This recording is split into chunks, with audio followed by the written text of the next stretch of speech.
Hello students. स्वागत है आपका एमसीएस क्लासेस में। जैसे कि आपको ज्ञात है, हम मध्य प्रदेश लोक सेवा आयोग के जो प्री का सिलेबस है उसकी यूनिट 10 सॉल्व कर रहे हैं।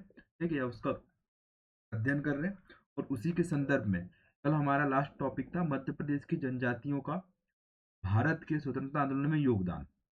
आई होप आपने उस लेक्चर को देखा होगा और कहीं ना कहीं वो लेक्चर आपके परीक्षा की दृष्टि से बहुत ही आईएमपी है। और आज का हमारा टॉपिक क्या है, उसी के बाद का टॉपिक है मध्य प्रदेश के जनजाति व्यक्तित्व। ठीक है, किसके, इसको हम दो लेक्चर में करेंगे क्योंकि देखिए हम प्रत्येक जनजाति व्यक्तित्व को विस्तार पूर्वक अध्ययन करेंगे। हमने पिछले लेक्चर में केवल जनजाति नायकों की स्वतंत्रता में भूमिका देखे थे, लेकिन हम उस भूमिका के प्रत्येक युद्ध, कौन कौन सी लड़ाई लड़े, कहाँ पर उनका जन्म हुआ, क्या मध्य प्रदेश गवर्नमेंट उनके नाम से करी, इन सब चीजों को करंट बेस्ड करेंगे। ठीक है, क्लियर। चलिए स्टार्ट करते हैं हम लोग। सबसे पहले जनजाति व्यक्तित्व की हम बात करें तो प्रत्येक क्षेत्र, प्रत्येक जनजाति में, ठीक है, प्रत्येक जनजाति में ऐसे नायक हुए हैं जिन्होंने अपनी महत्वपूर्ण भूमिका निभाई है। जैसे हाल ही में उमरिया जिले की जोधैया बाई, बहुत ही चर्चे में, अभी हाल ही में इनका स्वर्गवास हुआ है। तो ये क्या थी, पेंटिंग करती थी। ठीक है, आपको याद होगा। ठीक, यहीं पर जनगण श्याम, ठीक, ये इस प्रकार के हम जनजाति व्यक्तित्व उनका अध्ययन करेंगे। भज्जू श्याम, ठीक, यहीं पर दुर्गाबाई व्यूम, डिंडोरी जिले की, ठीक है, लहरी बाई, ठीक है, अर्जुन सिंह धुर्वे, ठीक, इस प्रकार के जो भी हमारे जनजाति व्यक्तित्व हैं या नायक हैं जिन्होंने देश, राज्य और समाज के योगदान में अपनी सक्रिय भूमिका निभाई है, मध्य प्रदेश के जो है उनकी हम जीवनी या उनका योगदान को हम इस लेक्चर में अध्ययन करेंगे। ठीक है, क्लियर। चलिए चलिए आज हम स्टार्ट करने वाले हैं प्रमुख जनजाति नायक।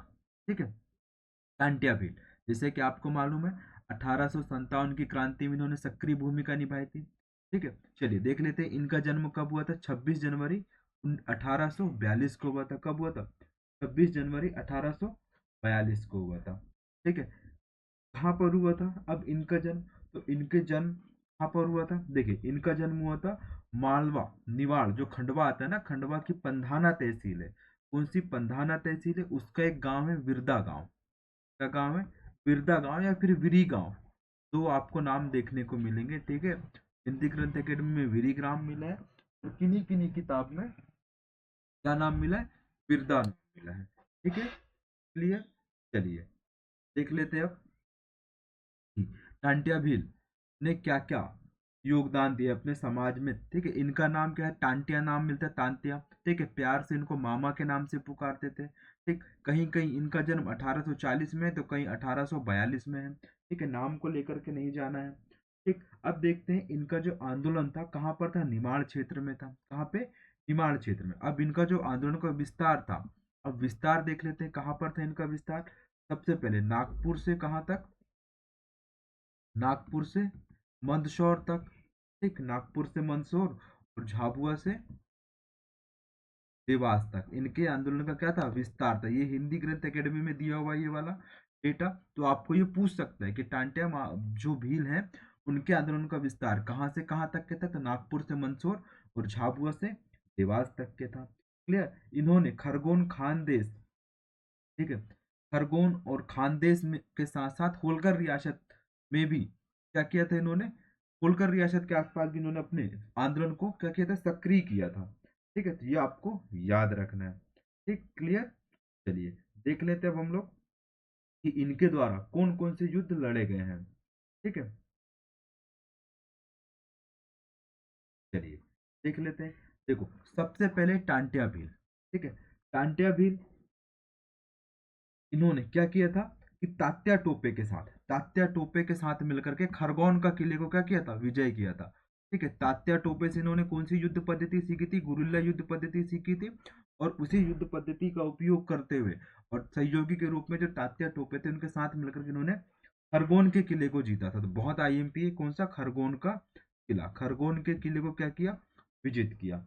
ठीक, इसके पश्चात खान देश में जो युद्ध हुए अंग्रेजों के साथ उसमें भी सक्रिय भूमिका निभाई इन्होंने, है ना। चलिए इसके बाद देखते हैं रघुनाथ मंडलोई, जो इनके सहयोगी थे। कौन? रघुनाथ मंडलोई के साथ। ठीक है, रघुनाथ मंडलोई के साथ इन्होंने जबलपुर की जेल पर क्या कर दिया, आक्रमण कर दिया, और भारतीय सैनिकों को, इसको भारतीय सैनिकों को छुड़वाया और अंग्रेजों के खजाने को लूटा। इसको जबलपुर की जेल पे आक्रमण किया, किसके साथ, रघुनाथ मंडलोई के साथ मिलकर के। कहाँ पर, जबलपुर की, जबलपुर जेल में, कहाँ पे, जबलपुर जेल में आक्रमण किया। ठीक है, वहां पे जो भी भारतीय कैदी थे उनको छुड़वाया, और क्या किया, वहां से अंग्रेजों के खजाने को लूटा और किसमें बांट दिया, गरीबों में बांट दिया। इसलिए इन्हें किसकी संज्ञा दी जाती है, न्यूयॉर्क टाइम्स के अनुसार, न्यूयॉर्क टाइम्स ने इन्हें किसकी संज्ञा दी है, इंडियन रॉबिन हुड, इसकी इंडियन रॉबिन हुड की संज्ञा दी है। ठीक है, न्यूयॉर्क टाइम ने।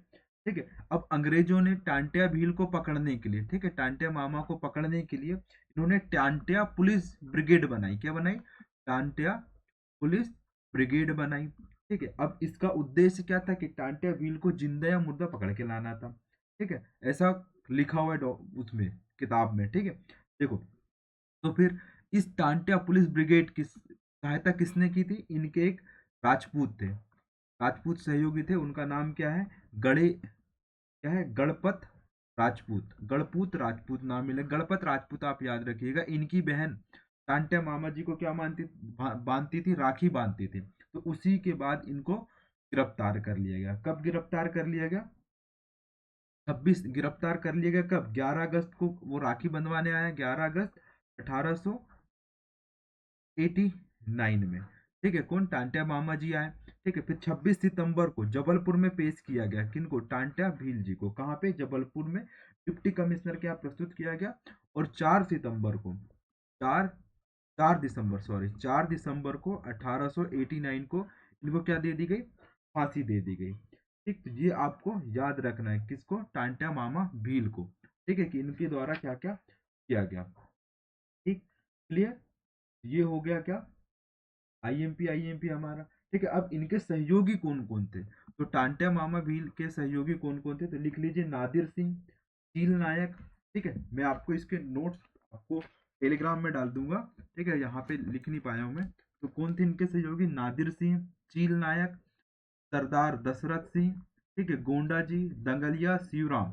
ठीक है, तो ये इनके क्या थे, सहयोगी थे। ठीक, तो इतना आपको याद रखना है, किसके नाम से, टांटिया भील के नाम से, इतनी चीजें आपको याद रखनी है। ठीक है, चलिए अब देख लेते हैं। ठीक है, अब इनके नाम से क्या क्या किया गया है मध्य प्रदेश सरकार के द्वारा।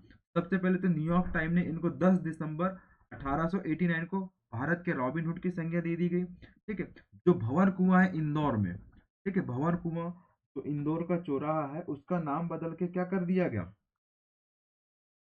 टांटिया भील चौराहा कर दिया, टांटिया मामा चौराहा कर दिया गया। ठीक है, पताल पानी इंदौर का जो बस स्टैंड है उसका नाम पर भी, उससे भी नाम चेंज करके टांटिया मामा भील बस स्टैंड कर दिया गया। पताल पानी में अष्ट धातु की प्रतिमा बनाई गई है, किनके नाम की, टांटिया भील जी के नाम की। और ठीक है, टांटिया मामा आर्थिक कल्याण योजना भी सरकार के द्वारा चलाई जा रही है, स्वरोजगार के ऋण, ठीक है, स्वरोजगार के लिए ऋण सहायता देती है, ठीक, गवर्नमेंट। ठीक है, तो ये हो गया क्या, हमारा टांटिया भील। ठीक है, देखिए मैं इसकी पीडीएफ आपको हमारे टेलीग्राम चैनल में दूंगा। ठीक है, पीडीएफ डाल दूंगा मैं किसकी, पूरे जनजातीय नायकों की, और जो भी मैंने अभी तक पढ़ा है जनजातियों का, उन सबका एक समग्र पीडीएफ बना के मैं आपको डाल दूंगा। ठीक है, डाल दिया हूँ मैंने टेलीग्राम में, आप हमारे टेलीग्राम चैनल की लिंक डिस्क्रिप्शन में देख सकते हैं। ठीक, क्लियर। चलिए अब आते हैं नेक्स्ट, हमारे जो नायक है भीमा नायक। ठीक है, ये भी भील जनजाति से संबंधित है।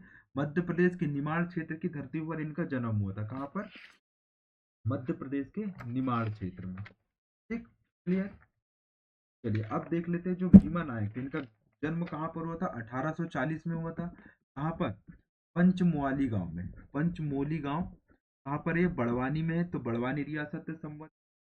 ठीक है, इनकी मृत्यु कब हुई, तो मृत्यु भी देख लेते हैं, 29 दिसंबर 1876 को, कब, 29 दिसंबर 1876 को इनकी डेथ हो गई। यहाँ पे काला पानी की सजा हुई थी इनको, तो अंडमान में डेथ हुई इनकी। ठीक है, अब देखो, अब देख लेते इनके द्वारा क्या क्या किया गया है जनजातियों से, जनजाति जो विद्रोह हुए थे उनमें।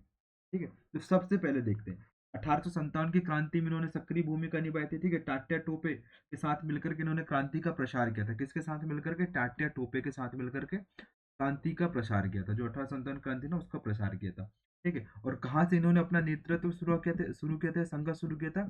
सेंधवा, सेंधवा बड़वानी। अभी भी सबसे बड़ा राजस्व एकत्रण करने वाली जो इकाई है सेंधवा, वो जो बॉर्डर कहते हैं ना, वो वहां पे सेंधवा में। ठीक है, तो यहीं से इन्होंने क्या अपनी क्रांति को प्रारंभ किया था। ठीक है, अब देखो भीमा नायक के सहयोगी कौन कौन थे, तो लिख लीजिए। खाजिया नायक, बहुत ही आईएमपी है खाजिया नायक, इन्हें भी हम इस लेक्चर में देखेंगे। खाजिया नायक के पश्चात दौलत सिंह। ठीक है, दौलत सिंह के पश्चात कालू बाबा, ये प्रमुख व्यक्ति हैं। ठीक है, इनके सहयोगी थे। ठीक है, और इन्होंने सबसे आईएमपी, इन्होंने तीर कमान टुकड़ी बनाई थी, तीर कमान। ठीक है, तीन कमान टुकड़ी बनाई थी जो सेना से संबंधित, तीर कमान सेना टुकड़ी बनाई थी जो क्रांति का प्रचार प्रसार करती थी और अंग्रेजों के साथ संघर्ष करती थी। ठीक है, अब देखते हैं इनके द्वारा कौन कौन से लड़ाइयां लड़ी गई हैं अंग्रेजों के साथ। ठीक है, सबसे पहले पंचसावल की लड़ाई लड़ी गई। ठीक है, ढाबा बावड़ी की लड़ाई लड़ी गई, अंबा पानी की लड़ाई लड़ी गई, और रामगढ़ जैसे स्थानों पर संघर्ष हुआ। ठीक है, पांच चार इनके युद्ध नाम याद रखना है आपको। कौन कौन सा? सबसे पहले कौन सा? पंचसावल की लड़ाई, ढाबा बावड़ी की लड़ाई, अंबा पानी की लड़ाई और रामगढ़ की लड़ाई। ठीक है, तो इसमें अंबा पानी का युद्ध पूछा गया है एग्जाम में। कब हुआ था अंबा पानी का युद्ध? 11 अप्रैल 1858 को हुआ था। क्या हुआ था? 11 अप्रैल 1858 को हुआ था। एग्जाम की दृष्टि से बहुत आईएमपी ये डेट। ठीक है, अंबा पानी की लड़ाई बोलते हैं उसको। ठीक है, और उसी के बाद पंचसावल की लड़ाई कब हुई थी? 1859 में। कब हुई थी? 1859 में पंच बावली का युद्ध हुआ था। ठीक है, ठीक, ये हो गया क्या हमारे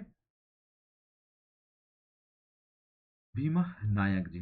ठीक है, देखो भीमा नायक और उनके साथी प्रशिक्षण केंद्र पर हमला कर दिए और निमाड़ और पश्चिमी क्षेत्र में इन क्रांतिकारियों ने अंग्रेजों से लोहा लिया और अपने प्राणों की आहुति दे दी गई। तो ये भी क्या करते थे अंग्रेजों को, और जो जमींदार थे जो अंग्रेजों के सहयोगी थे उनको लूट करके क्या करते थे, उनसे जो खजाने या पैसे जो भी प्राप्त होता था उसको किस में बांट देते थे? जनता में बांट देते। इसलिए इन्हें किसकी संज्ञा दी जाती है? निमाड़ के रॉबिन हुड की संज्ञा दी जाती है। किसकी? निमाड़ के रॉबिन हुड की संज्ञा दी जाती है। ठीक है, जब भीमा नायक अंग्रेजों के पकड़ में नहीं आए तो अंग्रेजों ने क्या किया, जो उनके सहयोगी थे या रिश्तेदार थे उनको अपने पक्ष में ला करके, उनको प्रलोभन दे करके भीमा नायक को विश्वासघात से पकड़ा गया और कहाँ भेज दिया गया? काला पानी की सजा दे दी गई। इनकी मृत्यु कब हो गई? 2 अप्रैल 1876 को हुई। कहाँ पे? अंडमान निकोबार में। ठीक, क्लियर। चलिए, और इनको किसकी संज्ञा दी जाती है? निमाड़ के रॉबिन हुड की संज्ञा दी जाती है। अब देखो इनके जो स्मारक है कहाँ पर बना है? 2017 में बना है। कहाँ पर? बड़वानी के बावड़ी गांव में, धावा बावड़ी गांव में। कहाँ पे? धावा बावड़ी गांव में बना है इनका स्मारक। किसका? भीमाजी नायक का। तो इनसे आपको क्या क्या याद रखना है? सबसे पहले तो इनके द्वारा चार जो लड़ाइयां लड़ी गई हैं, अंबा पानी की लड़ाई, पंचसावली की लड़ाई, धाबा बावड़ी की लड़ाई और रामगढ़ की लड़ाई। ठीक है, और इन्होंने कहाँ पर संघर्ष किया था? तो सतपुड़ा पर्वतीय क्षेत्र में किया था। ठीक है, इनके सहयोगी कौन कौन थे? तो खाज्य नायक, दौलत सिंह, खाज्य नायक के बेटी दौलत सिंह, और इनके जो साथी थे कालू बाबा, इनके सहयोगी थे। ठीक है, कौन सी युद्ध पर पद्धति से युद्ध लड़ते थे? छापा मार युद्ध पद्धति से। किससे? छापा मार या फिर गुरिल्ला युद्ध पद्धति से। किससे इन्होंने प्रशिक्षण लिया था? टाटा टोपे जी से प्रशिक्षण लिया था। ठीक है, ये इनकी आईएमपी चीज है। और इनकी जो माँ थी सुश्री, इनकी माँ का नाम क्या था? सुश्री जी। ठीक है, इन्होंने महिलाओं को भी क्या दिया था? प्रशिक्षण दिया था, युद्ध कला का प्रशिक्षण दिया था। ठीक है, ये हो गया क्या हमारा? भीमा नायक जी। ठीक है, इसके बाद देख लेते हम लोग हाजिया नायक। ठीक है, ये भी कहाँ से संबंधित है? निमाड़ के एक जनजाति वीर योद्धा थे। वे अंग्रेजों से कई लड़ाइयां लड़ चुके थे और अंग्रेजों से लूटी गई चीजों को गरीब में बांट देते थे। ठीक है, हाजिया नायक किसके प्रमुख थे? मालवा में जो भील पलटन बनी थी। कब बनी थी भील पलटन मालवा में? बताइए। मैंने आपको बताया था 1838 में इंदौर में बनी थी। कहाँ पे? इंदौर में बनी थी, 1838 में बनी थी। ठीक है, मालवा भील पलटन। और उसी भील पलटन के क्या थे? सैनिक थे। तो 1831 से 1851 तक के इन्होंने अपनी सैन्य सेवाएं दी। किसको? अंग्रेजों को। फिर इनकी अनबन या फिर अनबन हो जाने के कारण इन्होंने उस सेना से क्या कर दिया? रिजाइन कर दिया। ठीक है, और किसके, अंग्रेजों के विरुद्ध इन्होंने क्या कर दिया, संघर्ष प्रारंभ कर दिया। किसके विरुद्ध, अंग्रेजों के विरुद्ध संघर्ष प्रारंभ कर दिया। ठीक है, और ये करते क्या थे, सेंधवा घाट में जो व्यापारी आते थे उनको लूटने का काम, सुरक्षा देते थे। ठीक है, अजय नायक, वीर योद्धा भीमा नायक टांट्या भील के साथ मिलकर कई विद्रोह करे। जैसे कि मैंने बताया, जो भीमा नायक थे उनके सहयोगी थे खाज्या नायक। ठीक है, अब देख लेते 1857 की क्रांति के दौरान खाज्या नायक ने भंवरगढ़ किले में नेतृत्व करते हुए अंग्रेजों को वहां से भागाने पर मजबूर कर दिया। ठीक है, वहां से अंग्रेजों को भागने पर मजबूर कर दिया था। ठीक, ये हो गया क्या हमारा, खाज्या नायक। ठीक है, अब देखो कब किया, तो 11 अप्रैल 1858 को धोखे से अंग्रेज सैनिकों ने खाज्या नायक पर हमला कर दिया और उनकी हत्या कर दी गई। ठीक है, कब, 11 अप्रैल को। ठीक है, तो 11 अप्रैल को कौन सा दिवस मनाया जाता है, प्रेरणा दिवस मनाया जाता है। किसके द्वारा, मध्य प्रदेश की सरकार के द्वारा क्या मनाया जाता है, प्रेरणा दिवस। तो ये आपको याद रखना है।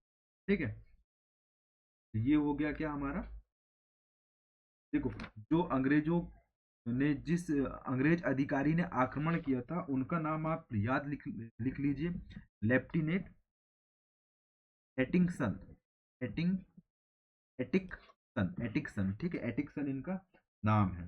ठीक है, क्लियर। चलिए अब इन्हें देख लीजिए, 11 अप्रैल 1858, आपको डेट याद होगी, अमल्या पानी या अंबा पानी का युद्ध।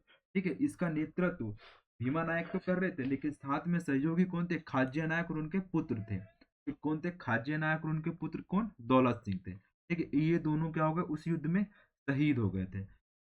और इन्होंने नारा क्या दिया था, जय हो जोहार हो, लड़ाई हो आर पार हो। जय हो जोहार हो, लड़ाई हो आर पार हो। क्या हो, जय हो जोहार हो, लड़ाई हो आर पार हो। ठीक, क्लियर। चलिए नेक्स्ट देख लेते हैं हम लोग। ठीक है, सीताराम कंवर जी। ठीक है, सीताराम कंवर ये भी कहाँ से संबंधित है, ये निमाड़ से संबंधित। ठीक है, 1858 में नर्मदा नदी के दक्षिण में होलकर रियासत के इलाके में बड़वानी रियासत में गंभीर विद्रोह शुरू हुआ।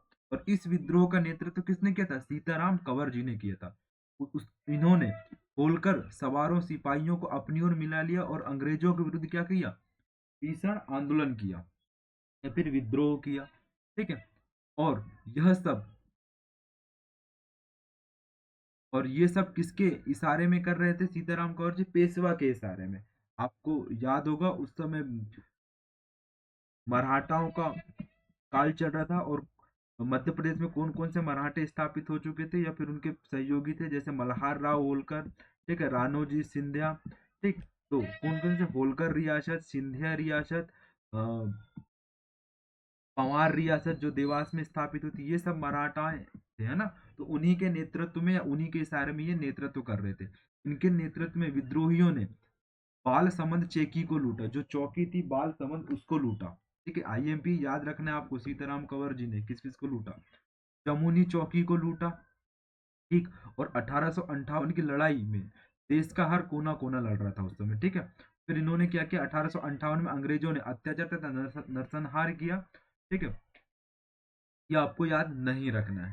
ठीक, तो इतना ही आपको याद रखना है, कहाँ से इन्होंने नेतृत्व किया था, तो निमाड़ क्षेत्र से नेतृत्व किया था। ठीक है, किसके, होलकरों के जो सैनिक थे उनको अपने पक्ष में ला करके इन्होंने बाल समंद और जमुनी चौकी को लूटा। ठीक, तो ये आपको याद रखना है। ठीक है, फिर सीताराम कंवर को पकड़ने के लिए अंग्रेजों ने 500 रुपए के इनाम की घोषणा की। तो अकबरपुर में सीताराम ने विद्रोह की कर दिया, जिसका दमन करने के लिए मेजर किटिंग ने, कौन, मेजर किटिंग ने फरजंद अली को भेजा था। यह आपको याद रखना है। तो सीताराम कंवर को पकड़ने के लिए अंग्रेज अधिकारी मेजर किटिंग ने फरजंद अली को भेजा। अंततः विद्रोह का दमन करने के लिए मेजर किटिंग स्वयं आया। ठीक है, मेजर किटिंग स्वयं आया। जैसे खाज्या नायक में कौन आया था, लेफ्टिनेंट एटिंगसन आया था। ठीक है, एटिंगसन आया था। ठीक है, और यहाँ पे कौन आया था, किटिंग आया था। तो और अंग्रेजी सेना ने विद्रोह की, जो बीजागढ़ किले में क्या हुआ, इनका सामना हुआ, किससे, सीताराम कंवर थे। अंग्रेज और जो सीताराम कंवर थे उनके बीच कहां पर युद्ध हुआ, बीजागढ़ के किले में युद्ध हुआ। कहां पे, बीजागढ़ के किले में युद्ध हुआ। और उन्हें, किसको, सीताराम कंवर को बंदी बना लिया गया। तत्पश्चात उन्हें तोप के सामने रख करके मृत्यु के घाट उड़ा डाल दिया गया। ठीक है, तो इनकी भी मृत्यु कैसी, तोप के सामने इनको उड़ा दिया गया। इस प्रकार शंकर शाह और रघुनाथ शाह की मृत्यु हुई थी, उसी प्रकार सीताराम कंवर जी की भी क्या हुई थी, मृत्यु हुई थी। ठीक, क्लियर। चलिए एक और देख लेते हैं हम लोग यहाँ पे, गंजन सिंह कोरकू। ठीक है, ये भी हमारे जनजाति नायक है, जैसा कि मैंने आपको लास्ट लेक्चर में बताया था कि गंजन सिंह कोरकू जंगल सत्याग्रह किया था इन्होंने, कहाँ पे, घोड़ा डोंगरी में। कहाँ पे, घोड़ा डोंगरी में। कहाँ पे, बैतूल में किया था 1930 में। ठीक है, और 1942 में इन्होंने भारत छोड़ो आंदोलन में भी सक्रिय भूमिका निभाई थी। किसमें, भारत छोड़ो आंदोलन में। और इनके सहयोगी कौन थे, बिरसा गोंड और जिरहा गोंड। बिरसा गोंड और जिरहा गोंड, तो ये आपको नाम याद रखना। और इसी में विष्णु गोंड का भी नाम मिलेगा आपको। तो ये इनके क्या थे, सहयोगी थे। ठीक, क्लियर। विष्णु सिंह उइके, सॉरी, विष्णु सिंह उइके थे यहाँ पे इनके सहयोगी। ये आपको नाम याद रखना है। ठीक है, गंजन सिंह कोरकू बहुत ही आईएमपी है। ठीक है, इसके पश्चात बादल भोई। ठीक है, कौन, बादल भोई। बादल भोई लास्ट ईयर 2024 के प्रीलिम्स में पूछ चुका है। ये कहाँ से थे, ये टुगरिया तितरा परासिया से। कहाँ से, परासिया थे। इनका गांव का नाम है टुगरिया। तीतरा भी मिलता है। परासिया छिंदवाड़ा थे, छिंदवाड़ा से थे। और इनके, ये किसके वंशज थे, बादल भोई। तो आप, कल मैंने आपको पढ़ाया था प्रमुख जनजाति नायक जो स्वतंत्रता में भाग लिए थे, इरद भोई। ठीक है, सहरा भोई, अमरू भोई, जंका भोई, टपरू भोई, इन्हीं के क्या थे, ये वंशज माने जाते हैं। और आदिवासियों को आंदोलन से जोड़ने में इन्होंने महत्वपूर्ण भूमिका निभाई थी। और इनके पूर्वज थे, बादल भोई के जो पूर्वज थे, उन्होंने 1857 की क्रांति में अपनी सक्रिय भूमिका निभाई थी, जैसा कि मैंने आपको बता ही दिया। और इन्होंने गांधी जी के साथ मिलकर के, जब गांधी जी छिंदवाड़ा आए 1921 में, तो गांधी जी से इन्होंने भेंट की। और अपने क्षेत्र में इन्होंने असहयोग आंदोलन को क्या दिया, रचनात्मक अवधारणाओं के साथ प्रस्तुत किया, ताकि अधिक से अधिक जनजाति या आदिवासी समाज इससे जुड़ सके। ठीक, और 1923 में तामिया में कांग्रेस सभा का नेतृत्व किया और आदिवासियों के साथ छिंदवाड़ा जिला अध्यक्ष का घेराव किया। और इन्होंने कौन सा आंदोलन चलाया था, ट्रेन रोको आंदोलन। कौन सा, ट्रेन रोको आंदोलन चलाया था इन्होंने। किसने, बादल भोई जी ने कौन सा, ट्रेन रोको आंदोलन चलाया था। ठीक है, तो आपको ये नाम याद रखना है। ठीक है, सभी ने अवज्ञा आंदोलन में भाग लिया और रामकोना में जंगल कानून को तोड़ा था इन्होंने। कौन सा, रामकोना में। ठीक है, रामकोना में कब सॉरी, क्षमा चाहता हूँ, 1930 में जो रामकोना जंगल सत्याग्रह हुआ था, उसका नेतृत्व किसने किया था, बादल भोई जी ने किया था। और इन्हीं के नाम पर श्री बादल भोई जनजाति संग्रहालय रखा गया है, कहाँ पे, छिंदवाड़ा में। ठीक है स्टूडेंट, आई होप आपको चीजें क्लियर हुई होंगी। मिलते हैं हम लोग नेक्स्ट लेक्चर में अन्य जनजातीय नायकों के साथ। Thank you for watching MCS classes.